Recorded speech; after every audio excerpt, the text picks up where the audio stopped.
की चर्चा करते हैं अपने। तो ये जो मक्का और मदीना है, ये हम सब जानते हैं कि इनका पुराना नाम मख और मेदिनी था। आज भी वहाँ मक्केश्वर महादेव शिवलिंग है, वहाँ उसको ढक करके रखते हैं। जाने वाला मुसलमान उसको चूम करके आता है, जैसे हम शंकर भगवान के शिवलिंग के हाथ लगाते हैं वैसे वो उस पत्थर को हाथ लगा करके आते हैं। भारत से जो भी मुसलमान हज करने जाता है उसको हिंदू मुसलमान बोलते हैं, क्योंकि वहाँ के मुसलमानों को पता है कि भारत के जितने मुसलमान हैं ये धर्मांतरित होकर के मुसलमान बने, ये सब पहले हिंदू थे, असली मुसलमान नहीं है, इसलिए उनको हिंदू मुसलमान बोला जाता है। मुसलमान वहाँ जाता है तो मुंडन करवा के जाता है, जैसे हम हरिद्वार में जाते हैं या तिरुपति बालाजी में मुंडन करवाते हैं, किसी की मृत्यु हो जाती तो भी हम बाल कटवाते हैं। तो मुंडन करवा करके जाना हिंदू संस्कृति और सभ्यता का प्रतीक है। हमारे संत जैसे बिना सिला हुआ कपड़ा पहनते हैं वैसे ही वो कपड़ा पहन करके वहां जाते हैं, उस बिल्डिंग के चारों ओर परिक्रमा करके आते हैं, जैसे हम मंदिर में करते हैं। दुनिया की सारी मस्जिदों के ऊपर गुंबद है, लेकिन मक्का की मस्जिद के ऊपर गुंबद नहीं है। वो हमारी पुरानी संस्कृत वैद्यशाला थी, बच्चे पढ़ते थे वहां, आचार्य उनको सभी प्रकार के ज्ञान देने का काम किया करते थे। हरिद्वार से जैसे गंगा जल भर करके लाते हैं वैसे मुसलमान वहां से पानी भर के लाते हैं, उसको अब्बे जमजम बोलते हैं। ये हमारी पद्धति है, लेकिन वो हमारे हाथ से चला गया। उसके पास में एक देश है ईरान, उसका पुराना नाम आर्यन था। 80% जाट और 20% ब्राह्मण रहते थे, वो सारे धर्मांतरित होकर मुसलमान बन गए। एक देश है अरबिस्तान, पुराना नाम है अरवनिस्तान। अरवन संस्कृत में घोड़े को बोलते हैं, अरबी घोड़े बड़े प्रसिद्ध थे। चेतक घोड़ा महाराणा प्रताप का अरबी घोड़ा ही था, तो वो हमारा अरवनिस्तान क्या बन गया, अरबिस्तान बन गया। अफगानिस्तान 1876 के अंदर बफर स्टेट के रूप में हमसे अलग किया और आजादी के आंदोलन से अंग्रेजों ने उसको काट दिया। 6.5 लाख वर्ग किलोमीटर की जमीन है वो।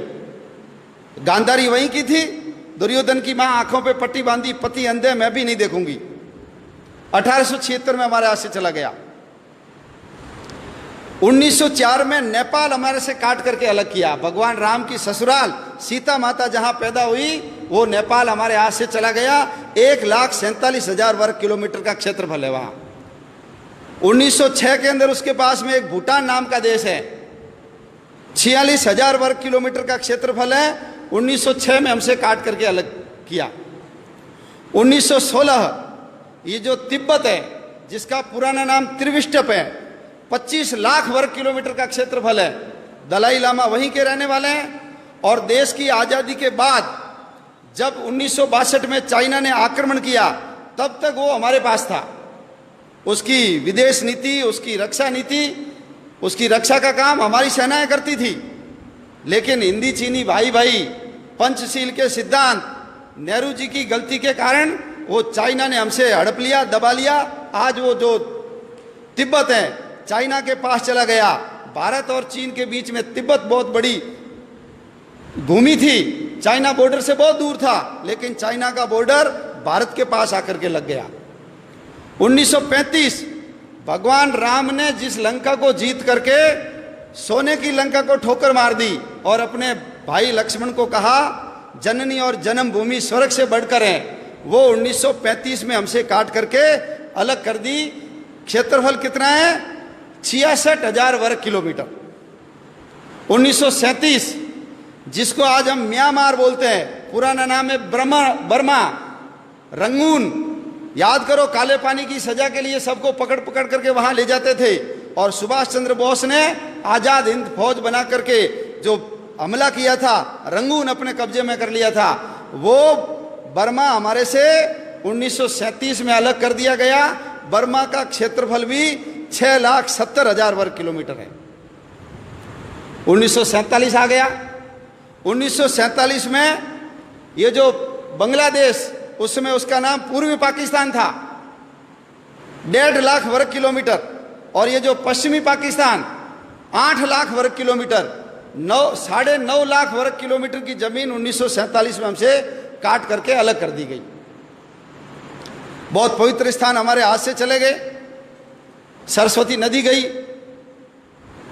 जिसके किनारे सारे शास्त्रों की रचना सारस्वत ब्राह्मणों ने की, वो हमारे यहाँ से चली गई। झेलम नदी चली गई, जिसके किनारे पर पौरस ने सिकंदर के दांत खट्टे किए थे, वो झेलम नदी गई। सिंधु नदी चली गई हमारी। हमारे 52 शक्तिपीठों में से एक शक्तिपीठ है हिंगलाज माता का मंदिर, वो हमारे हाथ से चला गया। शंकराचार्य ने जिन पीठों की स्थापना की थी, शारदा पीठ, वो हमारे हाथ से चली गई। जहां यक्ष और युधिष्ठिर के संवाद हुए थे, वो कटास राज, वो भी हमारे हाथ से चला गया। नानक देव जी जहां जन्मे, नानक देव जी जिसने बाबर को जाबर कहा और बाबर को बोला ये पाप की बारात है, इतने अत्याचार किए थे बाबर ने, मस्जिद को घुमा दिया, ऐसे नानक देव जी का ननकाना साहब हमारे हाथ से चला गया। पंजा साहब, जहां वली कंधारी ने उनके ऊपर बहुत बड़ी चट्टान लुढ़काई थी, हाथ लगा करके रोका, आज भी उसके ऊपर पंजे का निशान है, हमारे हाथ से चला गया। हमारा शालीवाहन कोट, जिसको आज हम सियालकोट बोलते हैं, वीर हकीकत राय को जहां फांसी पे लटकाया, हमारे हाथ से चला गया वो। तक्षशिला का विश्वविद्यालय, चाणक्य जैसे शिक्षक और चंद्रगुप्त जैसे शिष्य जहां पढ़ते थे, वो हमारे हाथ से चला गया। हड़प्पा और मोहनजोदड़ो, सबसे पुरानी सभ्यता के अवशेष जहां पर है, वो हमारे हाथ से चला गया। हरि सिंह नलवा, बच्चे रोते थे तो मां कहती थी चुप हो जा नहीं तो हरिया आ जाएगा। हरि सिंह नलवा ने पठानों को पीट पीट करके ये सलवार पहना दी, मुसलमानों को महिलाओं की ड्रेस पहनने के लिए मजबूर कर दिया। ऐसे हरि सिंह नलवा का जन्म स्थान हमारे हाथ से चला गया। महाराजा रणजीत सिंह की समाधि लाहौर में, लाहौर वही लाहौर है जहां जिसको भगवान श्री राम के बेटे लव ने बसाया। पुराना नाम लवपुर था, अभी उसका नाम लाहौर हो गया।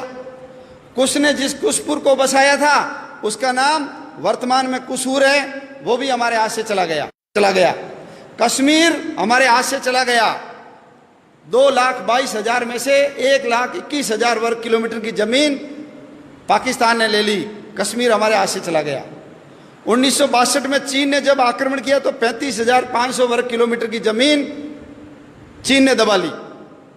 और 1990 में 3 बीघा जमीन तो हमने पाकिस्तान को दान में कर दी।